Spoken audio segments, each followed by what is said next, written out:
विगत गुरुवार 21 अप्रैल 2022 को सामाजिक आउटरीच सेल अखिल भारतीय आयुर्विज्ञान संस्थान ऋषिकेश द्वारा आम जनता के बीच कोविड-19 के बाद की जटिलता को ध्यान में रखते हुए समुदाय और जनता के लिए परिचर्चा के माध्यम से एक जागरूकता कार्यक्रम का आयोजन किया गया। इस कार्यक्रम में चिकित्सा, सामुदायिक और पारिवारिक चिकित्सा, पल्मोनरी मेडिसिन, बाल चिकित्सा और मानसिक रोगों के विशेषज्ञों ने कोविड-19 के बाद होने वाली जटिलता से निपटने के लिए जनता, विशेषकर ग्रामीणों को अपनी विशेषज्ञता साझा की। इस कार्यक्रम का उद्देश्य कोविड-19 के बाद की जटिलताओं के संकेतों और लक्षणों के बारे में जागरूकता पैदा करना और पोस्ट कोविड-19 सिंड्रोम के लिए निवारक कार्रवाई और प्रबंधन के लिए समुदाय को संवेदनशील बनाना रहा। कार्यक्रम में professor Manoj Gupta, dean academics, अखिल भारतीय आयुर्विज्ञान संस्थान ऋषिकेश, श्रीमती सरोज नैथानी, मिशन निदेशक, राष्ट्रीय स्वास्थ्य मिशन उत्तराखंड, श्री संजय सकलानी, अध्यक्ष, rotary club Rishikesh, professor Vartika Saxena, head community and family medicine समेत अन्य गणमान्य अतिथि उपस्थित रहे। कार्यक्रम में निदेशक, अखिल भारतीय आयुर्विज्ञान संस्थान Rishikesh, professor doctor Arvind Rajvanshi virtual रूप से वीडियो कॉन्फ्रेंसिंग के जरिए कार्यक्रम से जुड़े और कार्यक्रम में उपस्थित सभी महानुभावों को शुभकामना प्रेषित करते हुए परिचर्चा कार्यक्रम की सराहना की। जागरूकता कार्यक्रम का शुभारंभ अतिथियों द्वारा दीप प्रज्वलित कर किया गया।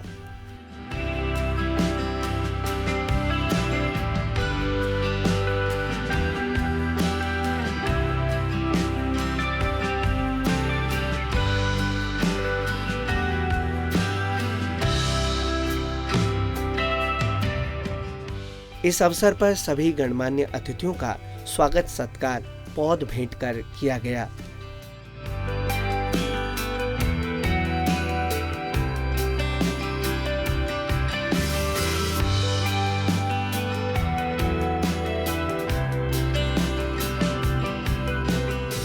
कार्यक्रम को संबोधित करते हुए मिशन निदेशक, राष्ट्रीय स्वास्थ्य मिशन उत्तराखंड श्रीमती सरोज नैथानी ने सभा को संबोधित करते हुए अपने अनुभवों को साझा किया। जब कोविड चल रहा था, दोनों टाइम में फर्स्ट फेज लहर बोले, दूसरा लहर जो भी चल रहा था, तो कुछ चीजें हमारे सामने आई सर, जो मैं यहाँ पे बताना चाह रही हूँ। एवरीबडी नोज जो जिस स्थान पे था, कोई हॉस्पिटल्स में थे, कोई कम्युनिटी में थे, हम लोग ऑफिसेस में थे और हम लोग वहाँ से कुछ मैनेज कर रहे थे। तो डिफरेंट सिनेरियो, कोई पॉलिसी मेकर्स अपनी जगह बैठे थे एंड गवर्नमेंट ऑफ इंडिया से गाइडलाइंस आ रही थी एंड एवरीबडी वाज वर्किंग। तो बहुत सारे हमारे इश्यूज जो हमें दिख रहे थे। मुझे याद है कि हम वहाँ जो बैठे थे, हम क्या कर सकते हैं एनएचएम में। एक तो था कि ठीक है, जब एक्टिव फेज के या अक्यूट फेज जब चल रहा था, जब हॉस्पिटल में मरीज भर्ती हो रहे थे, तो हम लोग एक कॉल सेंटर था हमारा 104 का और टेली कंसल्टेशन का, उसको हमने बहुत ही ज्यादा प्रोएक्टिवली उस पर हमने काम किया और हमने उस पर ये महसूस किया उस वक्त, ऑल्दो हमारा बहुत अच्छा हॉस्पिटल का एक डेटाबेस सो कॉल्ड बना हुआ था और हमने जनता को भी बताया था कि यहाँ से आपको बेड मिल जाएगा, वो हम फेल हो रहे थे, नहीं हो रहा था। जब फोन करते थे बेड नहीं था या वो अपडेटेड नहीं था। तो मैं ड्यूरिंग द सिनेरियो के चैलेंजेस बता रही हूँ, सो दैट पोस्ट कोविड के जब चैलेंजेस की बात करते हैं तो एक हॉस्पिटल फ्रंट में बेड अवेलेबिलिटी, आम आदमी को कैसे पता चले मैं किस हॉस्पिटल में जा सकता हूँ, कौन मेरी मदद करेगा, कर लूँ। तो एक ये पॉलिसी डिसीजन हो या पोस्ट कोविड हमारा लर्निंग हो, क्योंकि अगर हिस्ट्री ऑफ कोविड जो वायरस है, कोरोना वायरस, इसकी हिस्ट्री पढ़ो या पैंडेमिक्स पढ़ो 1919 ऑनवर्ड्स, तो ये इमर्जिंग डिजीजेस हैं, अभी खत्म नहीं हुई है। We'll find another one in another form, another challenge. तो हमको अपना पब्लिक हेल्थ रिस्पॉन्स कैसे रखना है, फ्रंटलाइन वर्कर्स को किस तरह से ट्रेन करना है, दवाई, इलाज, हॉस्पिटल्स करेंगे, हम जो कम्युनिटी में काम कर सकते हैं, हमें किस तरह से लोगों को अवेयर करना है, ये हमारे लिए एक इम्पॉर्टेंट होता है। तो यह आप लोग यहाँ बैठे हैं, आप लोग जो भी सेमिनार में डिस्कस होगा आप इसको ध्यान से देखें, पढ़ें। अखिल भारतीय आयुर्विज्ञान संस्थान ऋषिकेश के शैक्षणिक डीन प्रोफेसर मनोज गुप्ता ने परिचर्चा कार्यक्रम की सराहना करते हुए कहा कि कोविड-19 के दुष्प्रभावों से निपटने के लिए हम सभी को मिलकर प्रयास करना चाहिए। आज का जो एक विषय चुना है डॉक्टर संतोष ने, मैं समझता हूँ कि बहुत ही रेलिवेंट विषय है। कोविड से तो हम लोग निकल आए हैं, पूरी तरह से तो नहीं निकले, अभी भी खतरा बना हुआ है, इस बात को हम ध्यान में रखें और अभी भी कोई ढील ना बरतें, वो अपनी जगह है। लेकिन अगर हम पुराना इतिहास देखें तो उससे यही सबक मिलता है कि शायद जो वर्स्ट समय था वो शायद अब निकल चुका है, लेकिन उससे आगे अब क्या होने वाला है और क्या हो सकता है उस पर चर्चा बहुत ज़रूरी है, क्योंकि ये देखा गया कि कोविड के लॉन्ग टर्म इफ़ेक्ट्स काफ़ी हैं, जिसमें पैथोलॉजिकल भी हैं और साइकोलॉजिकल भी हैं। पैथोलॉजिकल आपके लंग डैमेज जो है बाद में मैनिफेस्ट कर सकते हैं, या हार्ट की प्रॉब्लम्स हो सकती हैं, किडनी प्रॉब्लम्स हो सकती हैं,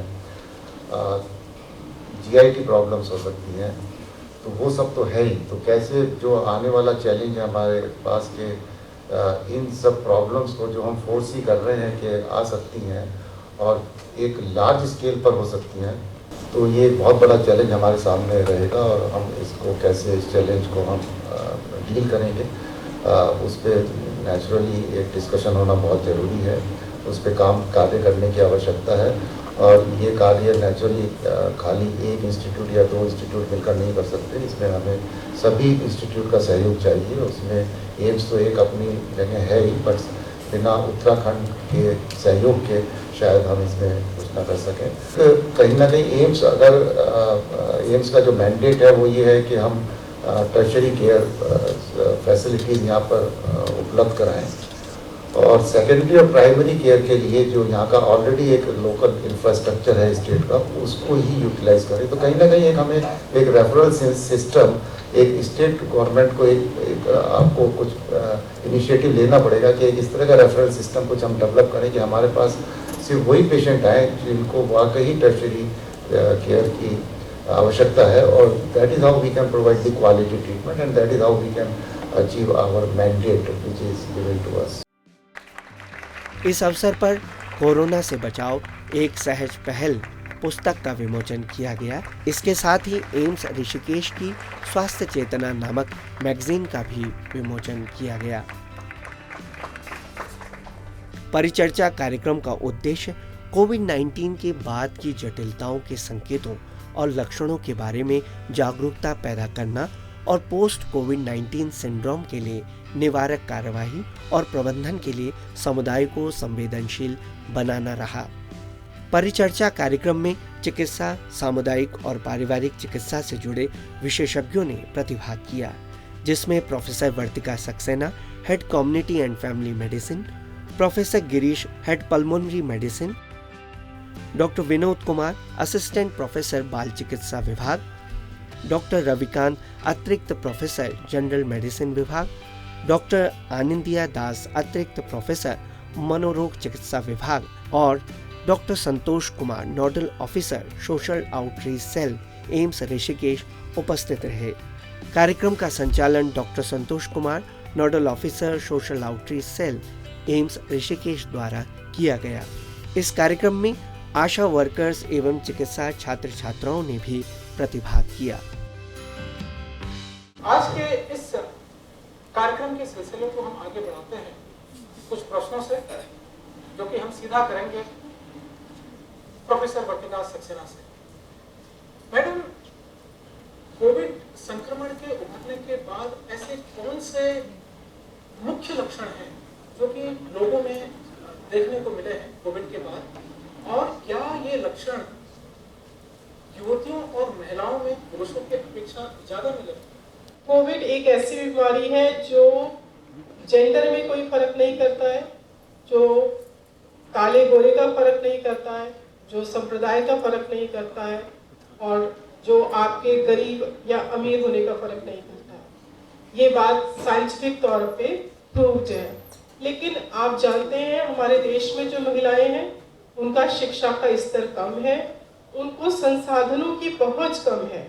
तो कई दफे क्या होता है, संसाधनों की कमी होने के कारण उनको अप्रोप्रिएट मास्क नहीं मिल पाए, उनके पास सैनिटाइजर की सुविधा नहीं है, तो उसके चलते they are at a higher risk, उनमें चांसेस ज़्यादा हैं कि वो इन्फेक्शन उनमें हो जाए। तो जो इसके मेन लक्षण होते हैं वो आपके लंग्स के फेफड़ों से संबंधित हो सकते हैं, आपके यूरिनरी ट्रैक्ट या आपकी किडनी से संबंधित हो सकते हैं, आपके जो है जीआईटी से संबंधित हो सकते हैं, पाचन तंत्र से संबंधित हो सकते हैं, आपके मानसिक स्वास्थ्य से संबंधित हो सकते हैं।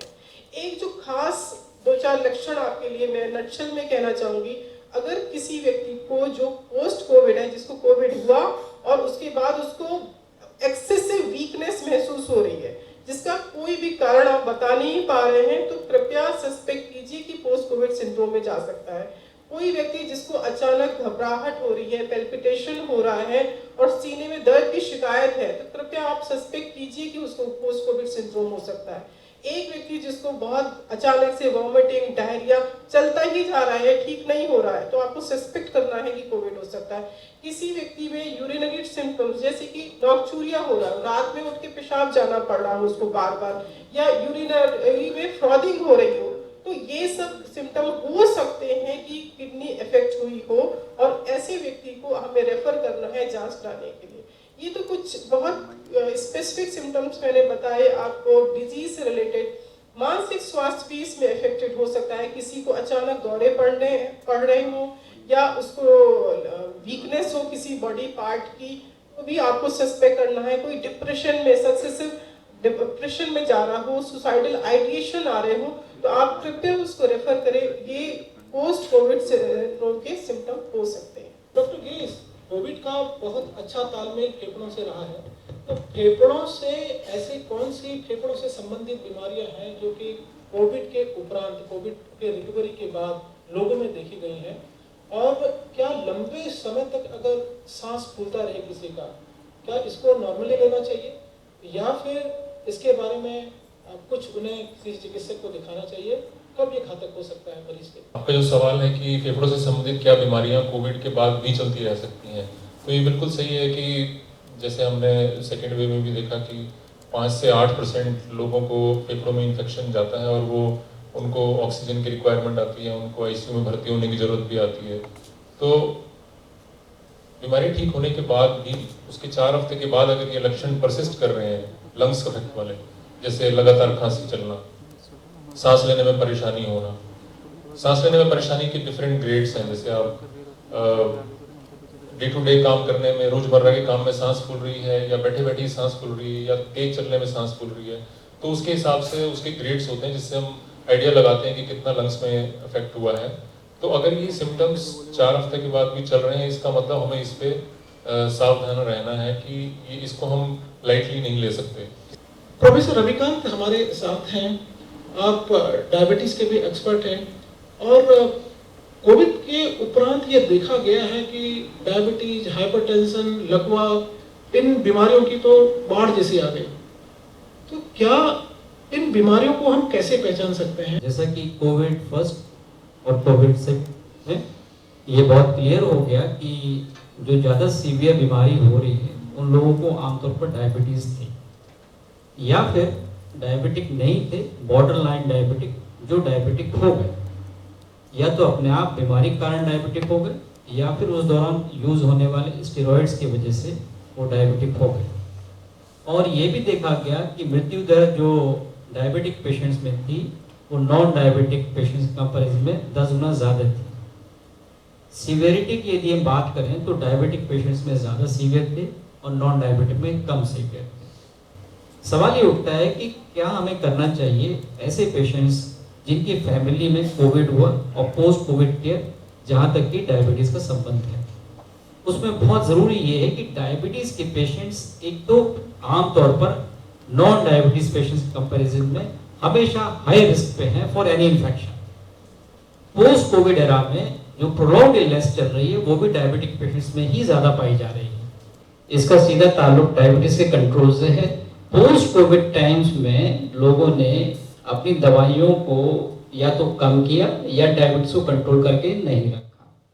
जो मरीज जिनके HbA1c अपने टारगेट से ज़्यादा है, जहाँ तक टारगेट HbA1c का सवाल है, वो सीधा 7% या 7% plus 1% for 10 years after 60 years। से फॉर एग्जाम्पल अगर कोई व्यक्ति 70 साल का है तो HbA1c 8% से किसी भी कीमत पे ज़्यादा नहीं होना चाहिए। जिनके HbA1c कंट्रोल नहीं है उनको पोस्ट कोविड सिंड्रोम ज़्यादा अफेक्ट कर रहा है, ज़्यादा सीवियरली अफेक्ट कर रहा है और पोस्ट कोविड कॉम्प्लिकेशंस भी उनमें ज़्यादा देखने को मिल रहे हैं। ऐसे पेशेंट्स जिनके फैमिली मेंबर्स डायबिटिक हैं, जो खुद भी डायबिटीज़ के हाई रिस्क पे हैं, अपना स्क्रीनिंग कराते रहना चाहिए। दूसरा, जो पेशेंट डायबिटीज़ थे जिनको कोविड हो गया, उनकी ये जिम्मेदारी बनती है कि वो शुगर को अच्छे से कंट्रोल करके रखें। नंबर 1, बहुत से लोग ये समझते हैं कि दवाइयों का ऑप्शन योगासन या फिर बाकी क्रियाएं हैं, जो कि गलत कंसेप्ट है। डायबिटीज़ के कंट्रोल के लिए रेगुलर एक्सरसाइज, जिसको नियमित व्यायाम, खान पान में परहेज और तीसरा दवाइयों का पूर्ण रूप से सेवन है, जो कि 3 पिलर डायबिटीज कंट्रोल के हैं और 1/3 कंट्रोल करता है एक चीज। यदि एक चीज हम कर देंगे, यदि हम एक्सरसाइज कम कर देते हैं तो दवाई नेचुरली हमें बढ़ानी पड़ेगी। तो दवाई कम करना एक बहुत खतरनाक एस्पेक्ट है पोस्ट कोविड एरा में। डॉक्टर विनोद, बच्चों में कोविड के उपरांत ऐसी कौन सी परेशानियां देखने को मिलेगी आपको? अभी हम कोविड के केसेस देख रहे हैं। मोस्ट टाइम जो नॉर्मल खांसी बुखार उसी टाइप में ही प्रेजेंट करते हैं, जैसे खांसी का आना, बुखार का आना, नाक का बहना, शरीर में दर्द होना, ये बहुत कॉमन लक्षण जो कि हमें एक नॉर्मल वायरल फीवर में मिलता है। आप उसे कोविड के दौरान भी मिल सकते हैं, लेकिन आपको घबराना या इसके बारे में सोचना कब है कि ये कहीं कोविड तो नहीं है। अगर किसी बच्चे को सीने में दर्द हो रहा है, किसी को सांस लेना बहुत लंबे तक देर के कई दिनों तक 3-4 हफ्तों तक भी सांस की दिक्कतें हो रही हैं, बच्चे का अचानक अगर स्कूल जाते वक्त अगर वो अटेंशन नहीं कर पा रहा है या उसके बिहेवियर में कोई चेंजेस है, हमें कभी कभी क्या लगता है कि स्कूल नहीं जा रहा है बच्चा या अभी घर में रहते रहते दिमागी बस बिगड़ गया है। बट हमें इस वे से नहीं सोचना है, कहीं ये तो नहीं कि कोविड पहले बच्चे को हो चुका है एंड कोविड के चलते दिमाग पे जो उसका असर हुआ है उसके चलते केवल बिहेवियर में चेंजेस आ सकते हैं। तो ये चीज़ें हमें बहुत ही ध्यान रखनी है कि अगर किसी को बिहेवियर में कोई प्रॉब्लम आ रही है अचानक से, बच्चा बहुत चिड़चिड़ा हो रहा है या किसी चीज़ों में ध्यान नहीं लगा पा रहा है एक काम में, तो हमें सोचना है कहीं ये कोविड के लक्षण तो नहीं है पोस्ट कोविड। ये चीज़ों का बहुत ही हमें ध्यान रखना है। और खासकर अगर एक्यूट लक्षण आ रहे हैं जिसमें कि अमूमन बहुत उतनी आक्रामक बीमारी सीवियर तो नहीं होती है बच्चों में, लेकिन अगर किसी बच्चों के आँख का लालपन आ रहा है, गले में दर्द बहुत ज़्यादा हो रहा है या लग रहा है कि बहुत जल्दी वो थक जा रहा है, तो उसमें आपको डॉक्टर की सलाह जरूर लेनी है। कोविड काल में कोविड के प्रभाव से मानसिक आघात बहुत ज़्यादा हुए हैं, ये हम सभी जानते हैं और सभी वर्गों में हुए हैं। अभी बड़ों में भी किस तरह के मरीज आपके पास आ रहे हैं जिनमें कि मानसिक समस्याएं देखने को मिल रही हैं और किस तरह की मानसिक समस्या है? कोविड की इन्फेक्शन का एक शरीर पे असर और दिमाग पे असर दोनों ही करता है। साथ ही साथ कोविड के वजह से लॉकडाउन, स्कूल बंद हो जाना जो बच्चों पे काफ़ी किया है, लॉकडाउन की वजह से लोग अपनी जॉब्स खो गए हैं, इकोनॉमिक तरीके से तनाव में आए हैं, इसकी मानसिक संतुलन और मानसिक हेल्थ पे अलग से एक असर पड़ा है। लॉकडाउन के दौरान परिवार पहले जिस तालमेल बनाए रखते थे उसमें भी एक बदलाव आया है, जिस कारण से कई reports of domestic violence and abuse का भी नया रुख गया है। ये सभी चीज़ें एक दूसरे से जुड़ा हुआ है और मानसिक स्वास्थ्य हर किसी के, परिवार के हर किसी के मानसिक स्वास्थ्य पे किसी न किसी तरीके से असर किया है। एंड इस तरह हम देखते हैं कि इस तनाव के चलते डिफरेंट मेंटल हेल्थ प्रॉब्लम्स, बीमारी तो नहीं प्रॉब्लम से स्टार्ट करूँगा, से हम लोग वाकिफ हुए हैं। ऑनलाइन काउंसलिंग के दौरान ज़्यादा से ज़्यादा लोग इसी तरह के अपने फैमिली प्रॉब्लम्स, सोशल प्रॉब्लम्स, बच्चों के कंसंट्रेशन के प्रॉब्लम्स, बच्चों में चिड़चिड़ापन, स्क्रीन टाइम को लेके बच्चों की इश्यूज, एडल्ट्स और यूथ में कंसंट्रेशन और पढ़ाई करने में एफर्ट डालने की ज़रूरत पड़ना या अपने आप में इंटरेस्ट ना मिल पाना, एंड जनरली डिप्रेशन, उदासी, हर समय थकान, जिन लोगों को कोविड हुआ है उनको भी और जिनको कोविड नहीं हुआ है, कोविड के परिवार के सदस्यों को हेल्प आउट करना या आस पड़ोसी को हेल्प आउट करने में लगे रहे हैं, उनको भी एक तरीके से फैटीग कोविड के वजह से देखने को मिला है।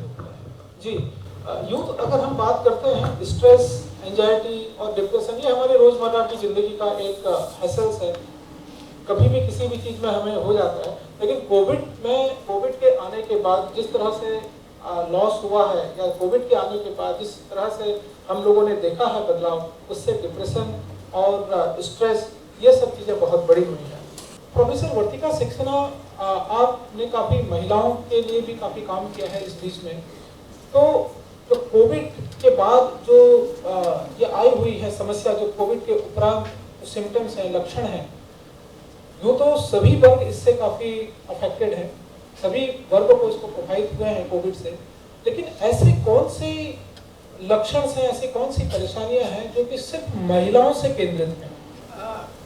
महिलाओं से रिलेटेड जो 3-4 इम्पॉर्टेंट इश्यूज हैं वो मैं पॉइंट बाय पॉइंट एड्रेस करना चाहती हूँ। सबसे इम्पॉर्टेंट है प्रेगनेंसी को लेकर।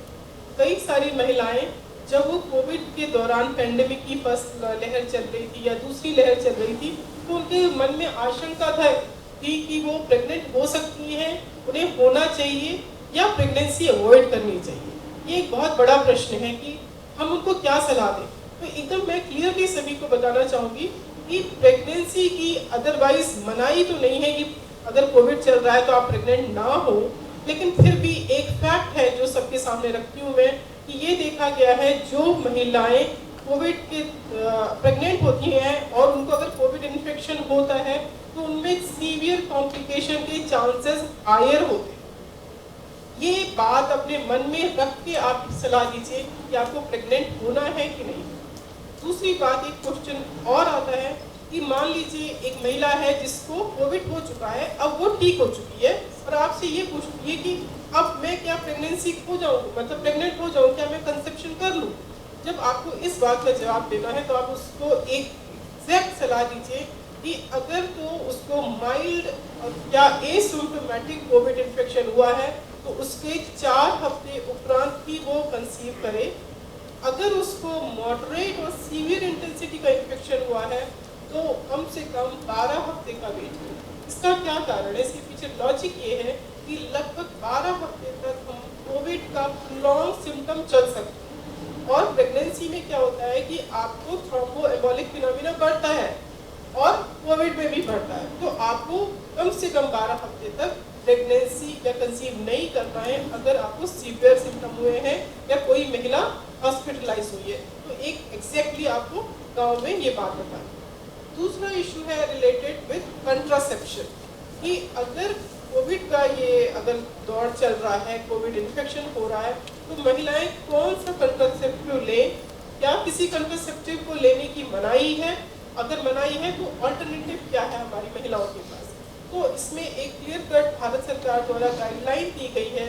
अगर किसी महिला को एसिम्प्टोमेटिक है, कोविड इन्फेक्शन हुआ, वो एसिम्प्टोमेटिक है या माइल्डली सिम्प्टोमेटिक है, तब वो ओरल कंट्रासेप्टिव पिल जो होती है, माला एम या माला डी या अन्य जो पिल होती है वो ले सकती है। लेकिन अगर उसको मॉडरेट इंटेंसिटी का इन्फेक्शन है या वो सीवियर इंटेंसिटी का इन्फेक्शन है तो ओरल पिल कंट्राइंडिकेटेड है, उसको नहीं लेनी है, उसको हमें मना करना है।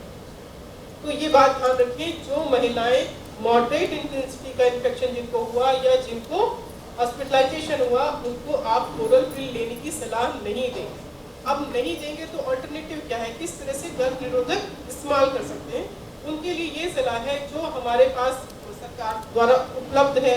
इंजेक्टेबल कंट्रासेप्टिव जिसको हम हिंदी में अंतरा कहते हैं, जो अंतरा प्रोग्राम के तहत आपके पास इंजेक्टेबल कंट्रासेप्टिव उपलब्ध है, वो लिए जा सकते हैं किसी भी अवस्था में। हम महिलाओं को सलाह दें ओरल कंट्रासेप्टिव ना लें, आप इंजेक्टेबल कंट्रासेप्टिव की तरफ आओ। तो इसके बाद एक और होता है हमारे एएनएम के पास या आशा के पास एक टारगेट होता है स्टरलाइजेशन। अब प्रश्न होता है क्या कोविड इन्फेक्शन जिस महिला को हुआ उसको स्टरलाइजेशन करा सकते हैं, ट्यूबेक्टमी के लिए सलाह दे सकते हैं कि नहीं दे सकते। तो उसके संबंध में भारत सरकार ये कहता है जिसको माइल्ड या एसिम्प्टोमेटिक कोविड इन्फेक्शन हुआ है उसको 4 वीक्स के बाद ही, 4 हफ्ते के बाद ही आप स्टरलाइजेशन की सलाह देंगे, स्टरलाइजेशन के लिए भेजेंगे। फिर एक तीसरा मुद्दा है जो महिलाओं से बहुत जुड़ा हुआ है, वो ब्रेस्ट फीडिंग के बारे में है। हमें बहुत सारी मैंने महिलाओं से ये क्वेश्चन मतलब हमको उन्होंने पूछा है कि वो ब्रेस्ट फीडिंग कराएं कि ना कराएं। उसका कारण क्या है कि ब्रेस्ट फीडिंग कराते समय बच्चा आपके इतने करीब होता है कि इन्फेक्शन होने के चांसेस है।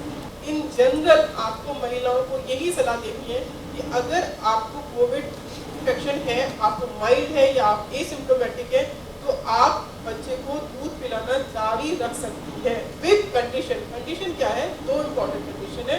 मास्क आप लगा के करेंगे और हाथ धो के हैंड वॉश करने के बाद ही बच्चे को दूध पिलाएंगे। ये तो हुआ माइल्ड और एसिम्प्टोमेटिक महिलाएं किस तरह से करेंगी। लेकिन अगर आपको मॉडरेट है, आप हॉस्पिटलाइज है और आपका बच्चा छोटा है, 6 महीने से कम है, आपको दूध पिलाना, तो हम सलाह देते हैं कि आप ब्रेस्ट मिल्क एक्सप्रेस करके पिलाएं। और ये सलाह इस बात पर आधारित है कि जितने अभी तक के हमारे विश्व में आंकड़े हैं वो ये कहते हैं कि वायरस, कोविड वायरस मिल्क से, माँ के स्तन दूध से वो नहीं फैलता है, उसके द्वारा नहीं जाता। तो महिलाओं को चिंता करने की जरूरत नहीं है, कोविड के दौरान भी वो दूध पिला सकती है, इसके लिए कोई भी परेशानी नहीं है, कोई भी रोग।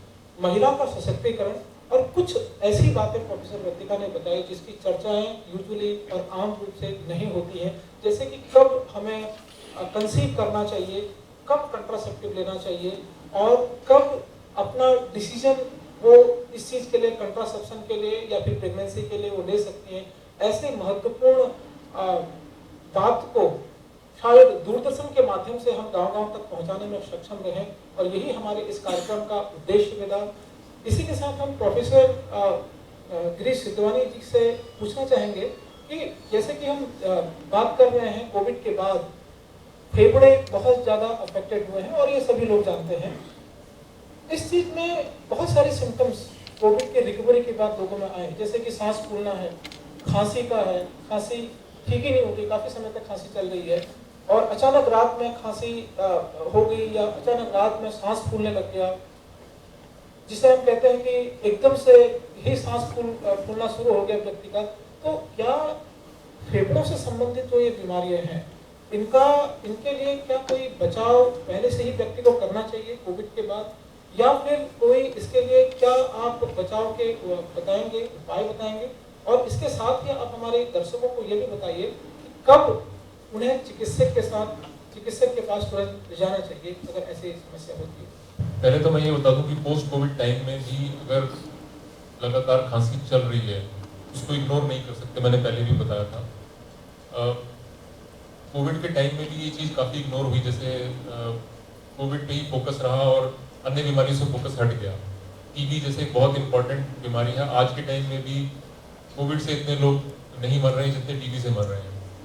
तो इसको हमें फोकस को हटने नहीं देना है कि कोविड ही है जो फेफड़ों को इफेक्ट करता है। बहुत सी बीमारियां हैं जो सांस के द्वारा ही फैलती हैं और ये सारे लक्षण लगातार खांसी बने रहना और सांस फूलने की शिकायत होना, तो उन बीमारियों को भी हमें ध्यान में रखना है। तो जब आप घर पे सर्वे के लिए जाते हैं या वो करते हैं, किसी को भी अगर लंबे टाइम से खांसी चल रही है तो बाकी बीमारियों के बारे में भी सोचें, टीबी को इग्नोर नहीं करें, जो काफ़ी इग्नोर हुआ पीछे और उसकी वजह से कुछ नुकसान भी हुए।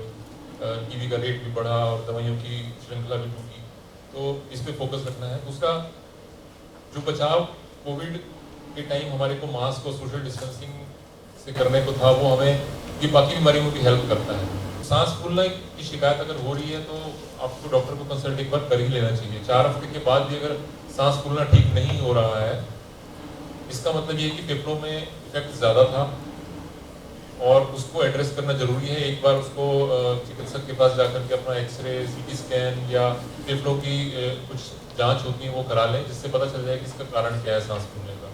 प्रोफेसर रविकांत, पोस्ट कोविड में जैसे अध्ययन के द्वारा भी देखा गया है और मरीज भी इस चीज को बताते हैं कि बहुत ज्यादा जो परेशानी है लोगों में वो थकान बहुत होती है और लोग ये भी कंप्लेन करते हैं कि अब शरीर बहुत अच्छा काम नहीं कर रहा है या शरीर का एक हिस्सा काम करना बंद कर दिया है और पेट भी ऐसा खराब है। पेट खराब होने की भी काफी लोगों ने कंप्लेन की है, लेकिन ये कुछ दूसरा ही है, पेट सही नहीं हो रहा है। किडनी में, हार्ट में थकान, ये सभी बीमारियां, सभी तरह के ये लक्षण देखने को मिले हैं।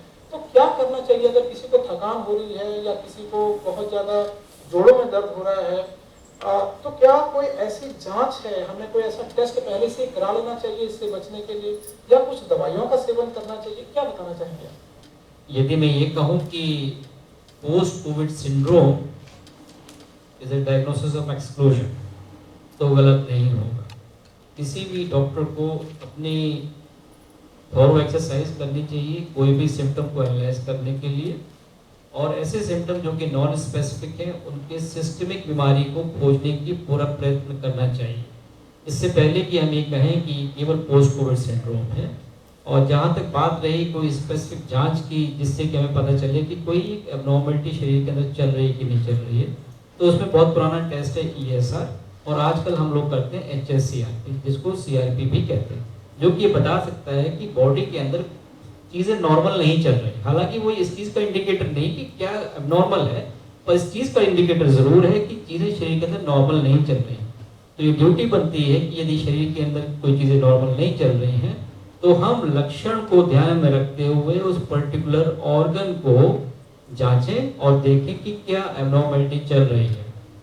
कोविड के समय भी लोगों ने विटामिन डी का सेवन किया, परंतु कोविड के बाद आज भी मरीजों का विटामिन डी लेवल काफ़ी कम है, जो कि बहुत इम्पॉर्टेंट है जॉइंट पेन्स एंड एक्स करने के लिए, और पोस्ट कोविड सिंड्रोम जैसे थकान के लिए बहुत हद तक जिम्मेदार है। तो ये ज़रूरी है कि जिन लोगों को विटामिन डी डिफिशियंसी हो चुकी है उनको ताउम्र विटामिन डी का सेवन करना है, क्योंकि ये रिप्लेसमेंट थेरेपी है, ये क्यूरेटिव थेरेपी नहीं है। हम डॉक्टर अनन्या दास के पास आना चाहेंगे। अभी जब हम युवाओं से बात करते हैं, जब कॉलेजेस में जाते हैं, तो युवा आजकल कहते हैं कि हमें कोविड के बाद से या कोविड के उपरांत एकाग्रता में बहुत कमी आ रही है, कंसंट्रेशन नहीं बन पा रहा पढ़ाई में। अभी एग्जाम का भी समय चल रहा है और एक नई टर्मिनोलॉजी इस बीच आई है, ब्रेन फॉग, और कुछ लोग ये भी बात करते हैं कि ब्रेन फॉग हो रहा है हमें, मन नहीं लग रहा है, डिप्रेशन तो है ही।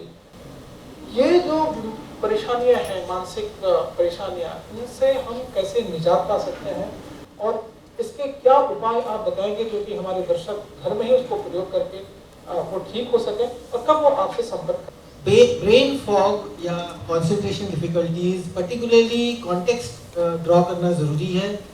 कंसंट्रेशन बढ़ाने का कॉमन उपाय, फिजिकल हेल्थ रखने का कॉमन उपाय एक ही है। मेंटल फिजिकल हेल्थ एक दूसरे से अलग नहीं है, दोनों की ही प्रैक्टिसेस ओवर पॉजिटिव हेल्थ एक जैसा ही है। एक्सरसाइज, संतुलित डाइट, संतुलित खाना आहार, मेडिटेशन, योगा, और कुछ और पर्टिकुलर चीज़ जो कोविड के कॉन्टेक्स्ट में, पहले हम कोविड से बचने के लिए social distancing, quote unquote social distancing की बात करते थे। बाद में ये समझ में आया कि ये सोशल डिस्टेंसिंग नहीं है, ये फिजिकल डिस्टेंसिंग है। अभी सोशल कम्युनिकेशन की ज़्यादा ज़रूरत पड़ गई है इस फिजिकल डिस्टेंसिंग के दौरान। कंसंट्रेशन बढ़ाने का और बाकी उपाय प्रैक्टिस है। अब हम जाते हैं बच्चों के चिकित्सक के पास एक बार। डॉक्टर विनोद, जैसे कि बच्चों में, बड़ों में तो काफ़ी बड़ी बड़ी परेशानियां दिख रही हैं, बच्चों में भी उस समय हमने जैसे फर्स्ट और सेकंड वेव के तहत ये देखा था कि एक मल्टी इन्फ्लेमेटरी सिंड्रोम जिसमें कि बहुत सारे सभी ऑर्गन इन्वॉल्व हो जाते हैं बच्चों के। क्या इसी तरह के कुछ और नई बीमारी कुछ तो नहीं आ रही है पोस्ट कोविड में बच्चों के अंदर? और अगर ऐसी कोई गंभीर बीमारी है तो आप उनके माँ बाप को, और आपके स्कूल भी खुल गए हैं, शिक्षकों को क्या संदेश देना चाहेंगे? कि जो कोविड के दौरान स्पेशली जैसे एडल्ट में पोस्ट इन्फ्लेमेटरी या पोस्ट कोविड सिंड्रोम देखा गया, ऐसे ही बच्चों में जो अगर गंभीर बीमारी की बात करें जो कि हम MISC multi system inflammatory syndrome कहते हैं, हालांकि उसका परसेंटेज बहुत ही कम देखा गया है और उसे भी अगर आप टाइमली पहचान लें और टाइमली ट्रीट कर दें तो इलाज पूर्ण रूप से संभव रहा है। जो भी केसेस जैसे हमारे अस्पताल में एडमिट हुए उनका अगर हमने टाइमली ट्रीटमेंट स्टार्ट किया तो उन्होंने सभी बच्चों ने अच्छा रिस्पॉन्ड किया। अब उसमें बात ये आती है कि इमीडिएट हमें पहचानना कैसे है। तो इमीडिएट पहचानने के लिए जो कॉमन लक्षण जो पहले भी हमने डिस्कस कर चुके हैं कि खांसी, बुखार या सांस लेने में दिक्कत आ रही है, उसके अलावा जो इससे स्पेसिफिक बीमारी जैसे आंखों का लाल होना, गले में खराश बहुत ज़्यादा होना या हाथ पैर फूले हुए हैं या बच्चे को अचानक से सीने में बहुत ज़्यादा दर्द हो रहा है या उसकी धड़कनें पता चल रही हैं, ये कोई भी लक्षण अगर आ रहे हैं तो आप जरूर कंसल्ट करें, इमीडिएट अस्पताल जाएं कि उसका ट्रीटमेंट अभी जो कि 1 और 2 दवाइयाँ ही हैं बट टाइम बहुत इंपॉर्टेंट है उसमें। तो अगर ऐसे कुछ भी बीमारियां आती हैं या बच्चा पहले इस बीमारी से एडमिट हुआ हो तो उसका नियमित रूप से चेकअप महीने या 2 महीने में कंडीशन के हिसाब से कराना जरूरी है। इन सब चीज़ों का बहुत ही ध्यान रखना है। एंड सबसे जो इम्पोर्टेंट चीज़ है कि बिहेवियरल इश्यूज जो बच्चों में आ रहे हैं खासकर बिकॉज ऑफ कोविड के टाइम में लॉकडाउन और सारी चीज़ों के चलते और ऑनलाइन क्लासेस चलती, बच्चों का स्क्रीन टाइम बहुत बढ़ गया है। इवन हमने ये देखा कि 1 साल के बच्चों को मोबाइल OPD में आ रहे हैं तो जस्ट वो मोबाइल देख रहे हैं एंड काफ़ी डिफिकल्ट हो गया कि हम उनसे बात भी कर पाएँ। सो उसमें आपको ध्यान रखना है कि उसमें जिम्मेदारी बच्चों की ही नहीं है, आपको भी देखना है। कहीं ना कहीं अगर आप ये नोटिस करेंगे कि एज ए एडल्ट हम बहुत सारी चीज़ें हमारा स्क्रीन टाइम बढ़ गया है, हम बच्चे बैठे रहते हैं उनके साथ खेलने की बजाय बहुत ज़्यादा खुद भी मोबाइल पे इन्वॉल्व रहते हैं। तो हमारी रिस्पॉन्सिबिलिटी है कि हम भी अपने व्यवहार में नियमित रूप से चेंज लाएं जिसका व्यापक असर बच्चों पे भी है। यही एक लंबे समय से कह सकते हैं कि इलाज है और हम इससे बच्चों को मानसिक और शारीरिक समस्या होने वाली पोस्ट कोविड से बचाया जा सकता है। प्रोफेसर वर्तिका, आपके पास हम आना चाहेंगे। पोस्ट कोविड लक्षणों की बात हमने कर ली है, अगर हम बात करें तो बहुत लंबी लिस्ट है कि क्या क्या लक्षण हो रहे हैं कोविड के उपरांत भी, इनसे बचा कैसे जाए, क्योंकि हम वेलनेस की बात कर रहे हैं तो इनसे कैसे बचा जाए, क्या ऐसे उपाय हैं, क्या अगर किसी को पोस्ट कोविड लक्षण हो रहे हैं तो क्या हमारे कम्युनिटी में, हमारे समाज में गवर्नमेंट ऑफ इंडिया के द्वारा कोई ऐसा प्रोग्राम चल रहा है कि जिससे कि वो व्यक्ति वहाँ पर जाकर अपने आप को स्क्रीन करा ले और अपने आप को चेक कराए? कोविड से बचाव के बारे में तो आज आई थिंक कोई ऐसा नहीं होगा जो ना जानता हो। तो कोविड से तो बचाव हमें पता है कि मास्क हमें लगाना है, 2 गज की दूरी रखनी है और हाथ बार बार साफ करते रहना। ये वाले जो हमारे प्रिकॉशंस है ये हमें कंटिन्यू रखने। दूसरा सबसे इम्पोर्टेंट है जो सभी पैनलिस्ट बार बार जिस पे फोकस कर रहे हैं कि आपको अपना खान पान संतुलित रखना है। जब संतुलित खान पान की बात करते हैं स्पेशली बहुत इम्पॉर्टेंट है कि हमें ऐसा नहीं है कोई स्पेशल फूड जाके खाना, नहीं, ऐसा नहीं है कि कोई अमेरिका से कोई हमको एक नया तरीके का फल मंगवाना है जो खाना है। हमें अपने घर में जो अपने आसपास अनाज उगते हैं, जो आसपास अपने रीजनल सब्जियां उगती हैं, उनको फ्रेश बना के पका के खाना है, ये बहुत इम्पोर्टेंट है। बासी खाना आप अवॉइड करें, फ्रेश खाना बनाएं। अब हम बात करना चाहेंगे प्रोफेसर गिरीश सिद्धरवानी जी से। ये मेरा अंतिम क्वेश्चन होगा आपसे कि कोविड के समय में इम्यून बूस्टर की काफ़ी बात चली है और हमने देखा कि ये वायरस लंग्स को ही अफेक्ट करता है और लंग्स को सुदृढ़ करने के लिए, लंग्स को मजबूत बनाने के लिए, फेफड़ों को मजबूत बनाने के लिए लोगों ने काफ़ी इम्यून बूस्टर का प्रयोग किया। क्या ये इम्यून बूस्टर का प्रयोग करना चाहिए और अगर नहीं तो फिर कौन सी ऐसी चीज़ें हमें करनी चाहिए जिससे कि हमारे फेफड़े मजबूत रहें और हम आने वाले इस वायरस से लड़ सकें? इम्यून बूस्टर के नाम पे बहुत रेंज ऑफ दवाइयाँ पब्लिक में बांटी गई, मल्टीविटामिन्स कह लो, स्टेरॉइड्स कह लो, कुछ भी इम्यून बूस्टर के नाम पे दिया जाता है, वो कोई स्पेसिफिक दवा नहीं है, तो उसके अपने साइड इफेक्ट्स भी हैं। तो सबसे अच्छा इम्यून बूस्टर तो अभी हम इतनी चर्चा करके हटे हैं, सबसे अच्छा इम्यून बूस्टर तो है रेगुलर एक्सरसाइज, संतुलित खाना, योगा, प्राणायाम, ये सब चीज़ें इम्यून बूस्टर का काम करती हैं। हमें बिना साइंटिफिक प्रमाणित दवाइयों से बचना चाहिए और इन सब चीज़ों पे फोकस करें जो मैडम ने भी और सब लोगों ने एक्सपर्ट से बताई, जो आपकी इम्यूनिटी को अच्छा रखेंगे। कोविड के पेशेंट जिनमें लंग्स ज़्यादा अफेक्ट हुए थे, उससे लंग्स में कुछ परमानेंट डैमेज हो गया, और लंग्स में फाइब्रोसिस जिसको बोलते हैं हो गया, और एक तरह की परमानेंट समस्या आ गई कि लंग्स ऑक्सीजन को अच्छे से नहीं भेज सकते फेफड़े जो हैं, तो उसके लिए रिहेबिलिटेशन है।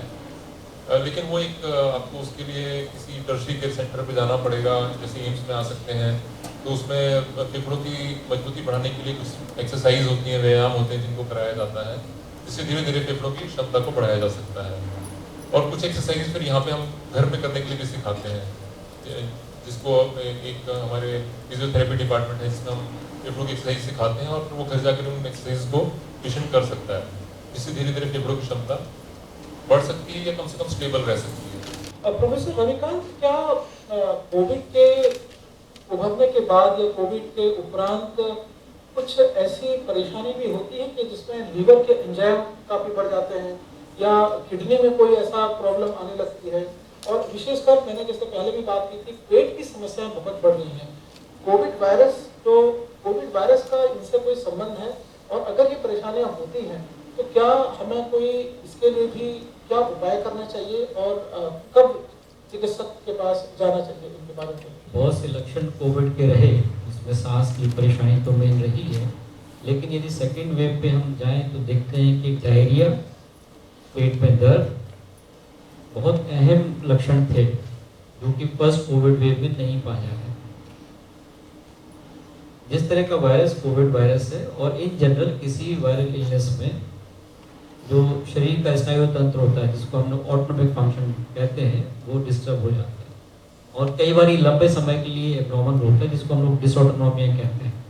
उसी की वजह से बहुत से लक्षण आते हैं, जैसे कि अगर हार्ट को ही अफेक्ट करता है तो हार्ट रेट बढ़ जाता है, ब्लड प्रेशर को अफेक्ट करता है तो ब्लड प्रेशर बढ़ जाता है। इसी वजह से जब ये स्नायु तंत्र पेट को या आंतों को अफेक्ट करता है तो अपच की शिकायतें हो जाती हैं, पेट दर्द की शिकायतें हो जाती हैं। पर जहाँ तक लीवर का सवाल है और लीवर एंजाइम्स का सवाल है, ये कई बार इंसिडेंटल फाइंडिंग होती है, जो कि प्री कोविड लोगों ने टेस्ट नहीं कराए, कोविड के बाद टेस्ट कराए तो एंजाइम्स बढ़ी हुई आई।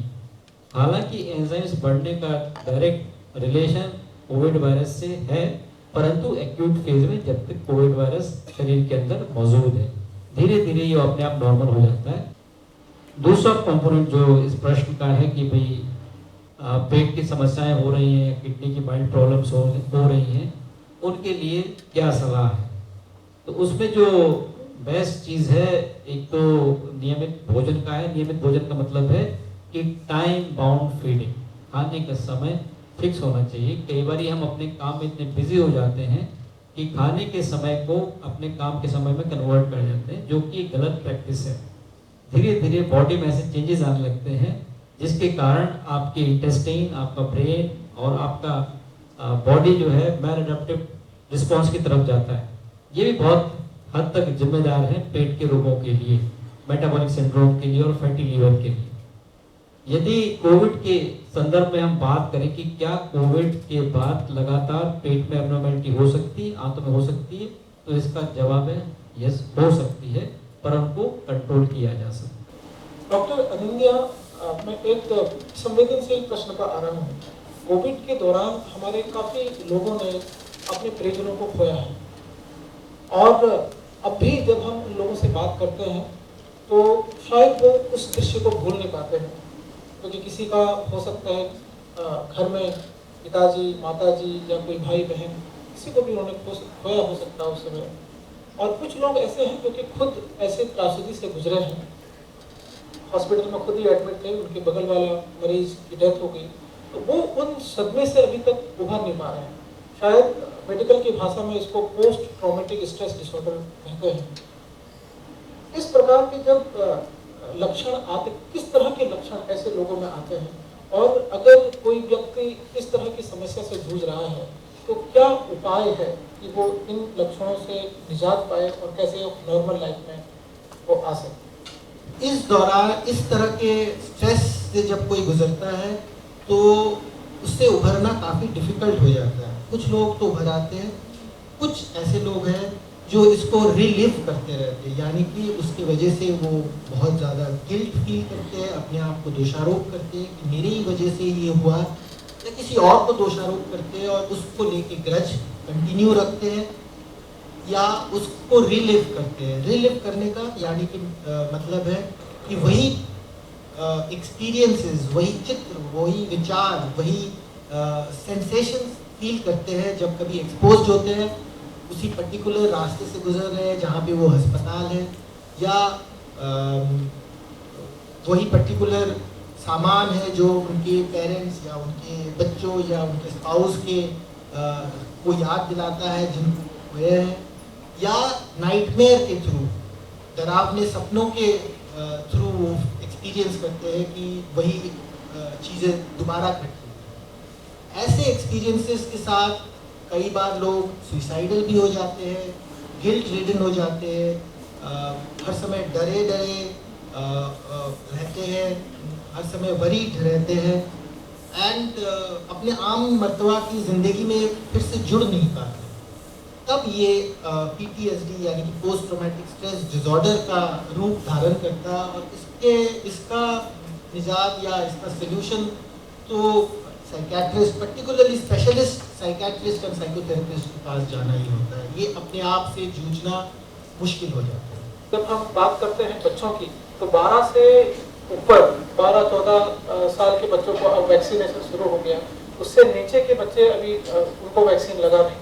तो जो अभी नया वेरिएंट पे XE वेरिएंट आ रहा है, तो क्या जिन बच्चों को वैक्सीन नहीं लगा है और स्कूल भी खुल चुके हैं, स्कूल में भी बच्चे जा रहे हैं, क्या सुझाव देना चाहेंगे कि उन बच्चों को डरना चाहिए नए वेरिएंट से? और स्कूल में भी बच्चे जब जा रहे हैं तो उनको क्या, टीचरों के लिए, शिक्षकों के लिए और माँ बाप के लिए इस समय क्या उनको उपाय और क्या बचाव के तरीके अपनाना चाहिए जिससे कि बच्चे इस नए वेरिएंटों से बचे रहें? ये हमेशा याद रखना है कि अगर आपने वैक्सीन ली हो या न ली हो, 2 गज की दूरी, मास्क है जरूरी। हमेशा याद रखना है आपको, चाहे आपको वैक्सीन लग गई हो या न लग गई हो। तो मास्क लगाना है हमेशा आपको, एंड हाथ को साफ रखना है, एंड डिस्टेंस मेंटेन करना है जितना पॉसिबल हो सके, एंड आपको आउट इंडोर जहाँ पे भी वेंटिलेशन अच्छा ना उसको अवॉइड करना है। बच्चों में जो भी अब तक लक्षण है, जैसे रिसेंटली अगर 17 अप्रैल तक डेटा देखें, दिल्ली में जो भी बच्चे एडमिट हुए, जो भी केवल 0.5% ही बच्चों में सीवियर लक्षण देखे गए जिनको हॉस्पिटल की, मतलब 100 में कह लीजिए 200 में 1 बच्चे जिनको हॉस्पिटल की जरूरत पड़ी है। उनमें भी अमूमन कोई न कोई पहले से गंभीर जो कि दिल या गुर्दों से संबंधित बीमारियां थी। बहुत घबराने की जरूरत नहीं है कि वैक्सीन नहीं लगा तो बहुत एकदम दिक्कत की बात है, बहुत परेशान नहीं होना या स्कूल एकदम नहीं भेजना है। उसमें जो भी गवर्नमेंट की गाइडलाइन समय के हिसाब से आएगी उन्हें स्ट्रिक्टली उसे फॉलो करना है, बहुत पैनिक नहीं करना है। आज के सभी श्रोता और दूरदर्शन के माध्यम से जहां तक हम पहुंच पा रहे हैं, सभी जनता आज इस पैनल डिस्कशन से काफी लाभान्वित हुई होगी और हमारे विषय विशेषज्ञों का बहुत बहुत धन्यवाद जिन्होंने अपने अनुभवों को और अपने विचारों को आप तक पहुंचाया और आपका मार्गदर्शन किया कि इस कोविड के महामारी के समय, इस संकट काल में हम अपने वेलनेस को कैसे मेंटेन करें। अंत में मैं सर्वे भवन्तु सुखिनः, सर्वे सन्तु निरामयाः, सर्वे भद्राणि पश्यन्तु मा कश्चित् दुःखभाग् भवेत्। सभी की सुख और सभी की समृद्धि का कामना करते हुए इस पैनल डिस्कशन को अभी समाप्त करता हूँ। नमस्कार।